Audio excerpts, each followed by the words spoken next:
Hi there and welcome to the Bradbury Young channel. I've recently purchased a new iron, this Tefal, and I thought I'd do a review of it, just to let you know what I'm thinking about how it is. Even though I've only had it a while, I thought I'd go over the basic features and let you know what I'm thinking about it. Now, before I get going with this, I will let you know that this video is not sponsored in any way, shape or form.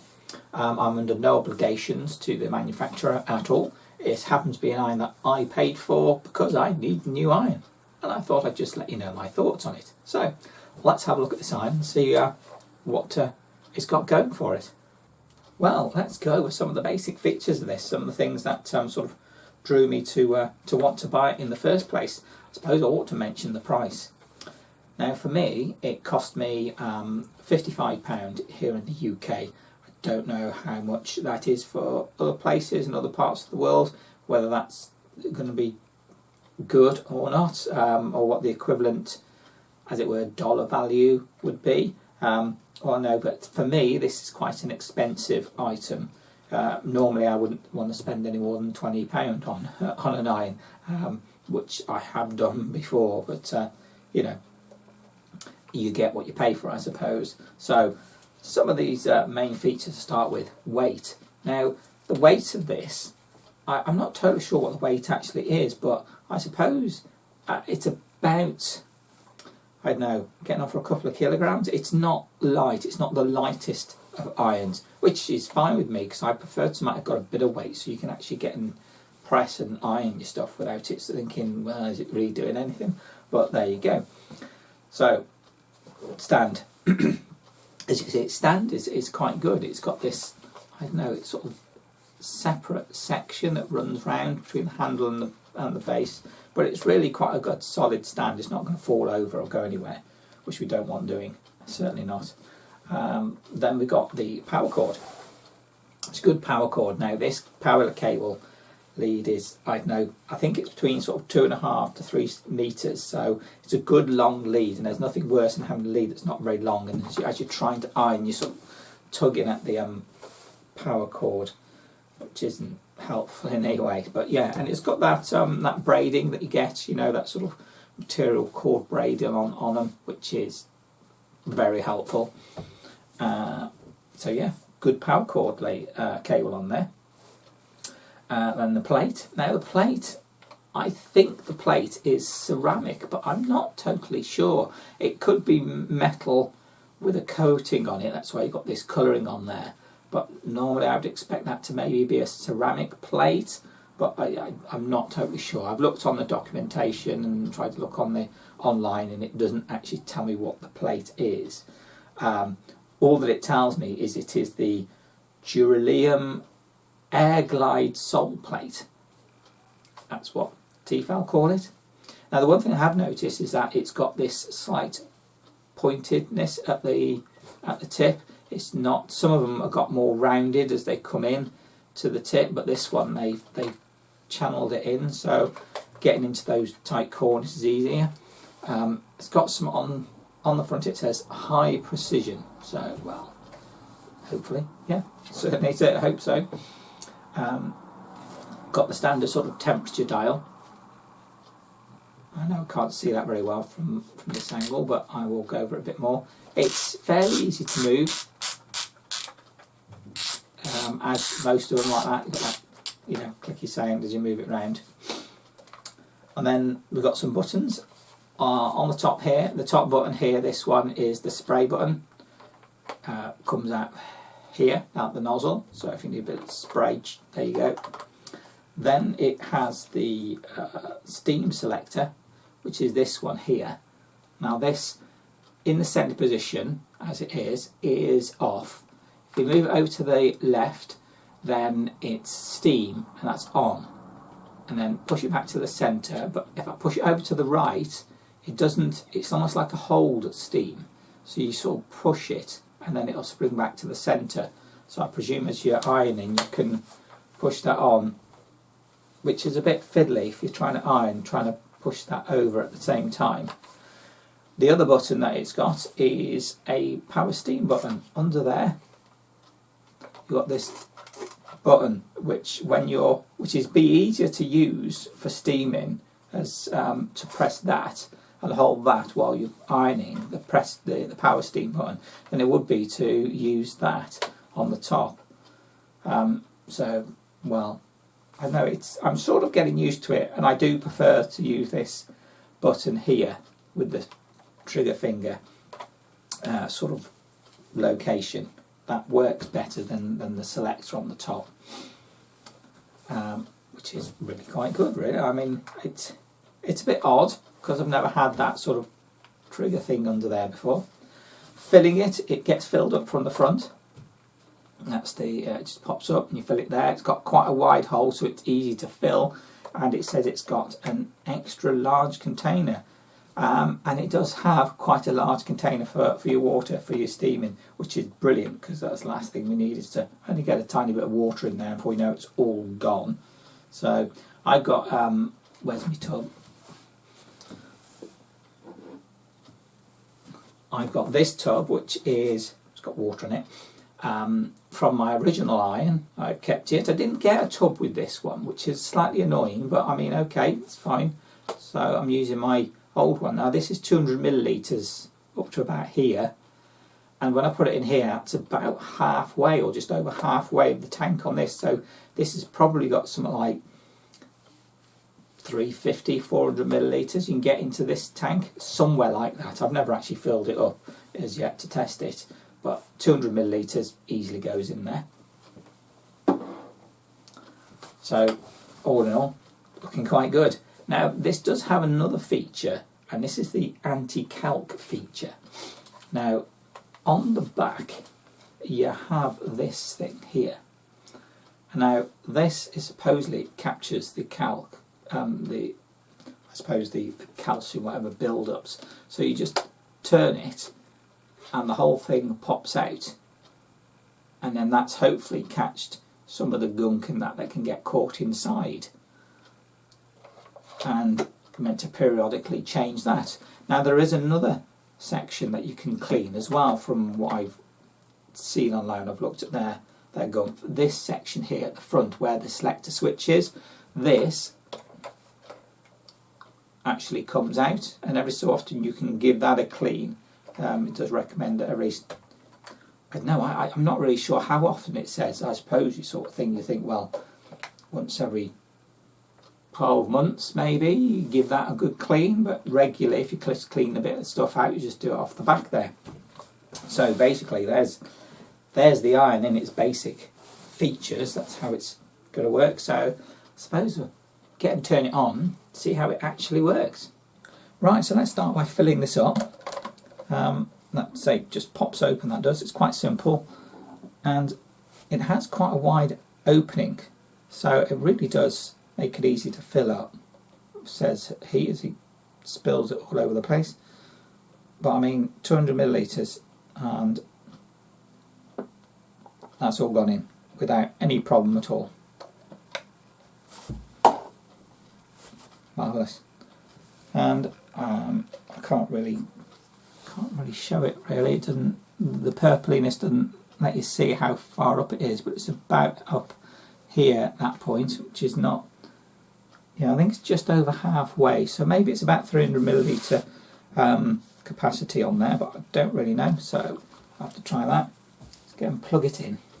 Right, it's on. Now I don't know if you can see this because it's not easy to see, but we've actually got two lights, two LEDs on this. The first one is this one here, and this tells me that the iron's on. Now if I turn up the temperature, you get this other light that comes on here, and this is the temperature and tells you it's heating up. So this one's on all the time, the one on the handle, and the one on the base unit is telling me that it's heating up.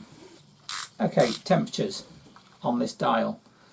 Now I know it's not going to be easy to see, but it starts off at minimum and goes up, and the marker's here, and if I take it up to there, to where it says number 1, delicates, this first section doesn't really heat it up a great deal. It's actually really quite a low setting, even though I can feel it there. Obviously not going to touch it. And then we come past delicates, which is you can't steam with, and then I've got after delicates I've got wools, and then after wool I've got, there's a little dot on there, it isn't easy to see, but it says eco. Now, from what I can make out, eco mode means that it doesn't steam at eco, but what it is that it will use less power. Oh, and there's something else as well, lights flashing, but I'll tell you about that in a moment. The eco uses less power, about 20%, so while you're ironing you can actually use less power, supposedly. Meant to be helpful, I suppose. Now the other thing is with this is a couple of little features that are supposed to be safety features. One is that if you leave it like that for 30 seconds, and if you've got your timer out, you can be timing this now for 30 seconds, and I'm looking at the clock, and what will happen is after 30 seconds it'll go into an off mode, or effectively, or like a not totally turned off, but this light will start to flash to tell me that the unit is now not heating up at all, and it will go cold. There we go, it started flashing, and if you can actually see that, that is flashing, so that you can hopefully make sure you don't have any nasty accidents while you're ironing. The other thing is when it's stood upright, that the unit will go into that sleep mode sort of thing after 8 minutes. So, you know, if you do leave it sat there for a while, it's not going to be continually on, which is brilliant. Then with the dial, if we go past the eco mode and go into the actual steam area and up to sort of cotton maximum temperature, this is when we can start to use the steam, of which I can put it over to steam, and you can hear that steaming away there. If I lift it up, the steam stops, so it's only steam while it's down, and of course it does have an additional boost, but that does tend to leave a bit of a spray on your clothes, and that's the one thing I have noticed. When you use that boost, it gets a bit of a spray, and sometimes you lift it up, you get an extra bit of spray coming out of that. But, I mean, put it to off now, and if I'm just doing this, then it just gives me that extra shot. And of course you've got the spray bit there, so I mean that seems to work just fine. If I put this up into the upright position and then I put it to go down to iron, it takes a moment. It doesn't seem like it does, but actually it takes a little moment for that steam to come through, which is fine, it's not a problem. But what I have noticed though is as the tank gets empty, the less water there is in there, the longer it takes for that steam to come through, and you can actually tell when you're almost out of water because the steam just doesn't seem to come through very quickly. So let's actually iron something with this thing, with this new iron of mine. It's just a basic shirt. I'm just going to do a little bit of it just to go over it. I mean, do excuse the ironing board. This one is in desperate need of a new covering, but it'll do for now. I just need to get some materials and that for it. Now, I don't know if you can see this on there, but that light is flashing. That's because it's been sat for a while I've been fiddling around getting ready for filming this bit, and it's gone into that sort of sleep mode. So once I turn it up though, start to use it, it does immediately come back on and is ready to use, and if it needs to heat up it will. So I'm going to put the steam on because that's what I want on it. There we go, start steaming, and it just gives that nice, and it continually steams. I can see the steam coming out of it. I'm just going to go to a part in the back of this where I've got this dart. I always like to make these get these darts nice and neat and done.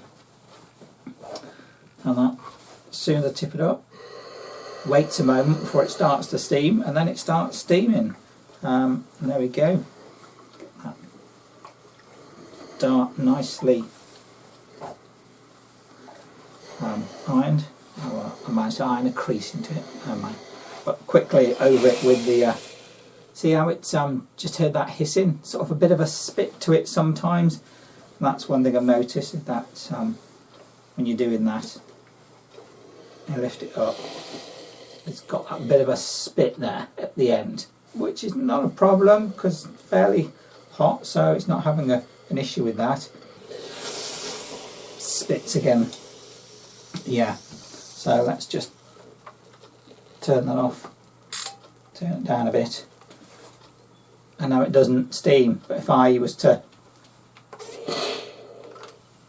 gets a shot. There we go. I mean, I do need to wind this properly, and I've got a load of other ironing to do, but there you go. It does seem to work fairly well. So there we go, a quick basic overview of my new Tefal anti-calc plus whatever it is iron. I still got my old one, my old Bosch, the Sensix Cosmo one. They still do this range, you can still get hold of these, obviously a newer version of it. But this one is, well, I don't think the plate's the best. It was nice when I first had it, but it doesn't seem to be so good anymore. It's only a 200 watt, which this is a 2000 watt, this is 2800 watt. So there's more power in it, as it were. Uses up more electric, unfortunately. But there you go. The cable wasn't anywhere near as long. Generally, this is okay. This is fine. It's done me for 20 years. So it's lasted and it still works. I think what I'll be using this for, the old Bosch, is things like ironing patterns. You know, when you first get your new pattern, you take it out and you want to get the creases off it. Low heat, iron it with that, and also for doing interfacing. So if there was a bit of an issue with getting gunk on there, it's not going to be a problem because I don't want to mess this one up. So yes, I'm still going to keep this and use it for different things, but this one it's for the steam. That's why I've got it. I really needed the steam to have better steaming when I'm doing the seams and open up seams, when seam allowance and that, once you've sewn a seam together, and I want to get it all nice and neat and make sure everything's nicely done, then good steam from an iron is what I really need. And this seems to give it to me. I'm quite happy with it so far. Haven't got any issues. I'm getting used to using it, and I'm sure that as I use it more and more, I will get more adept at using the power shot on the trigger and using the steam better. But so far, yeah, I'm really happy with this. Seems to be quite a nice iron. As I say, it's not a big, very massive, expensive one, but to me, what I pay for it, it is expensive. But there you go. Well, thank you very much for watching my video. I look forward to seeing my next video. Bye.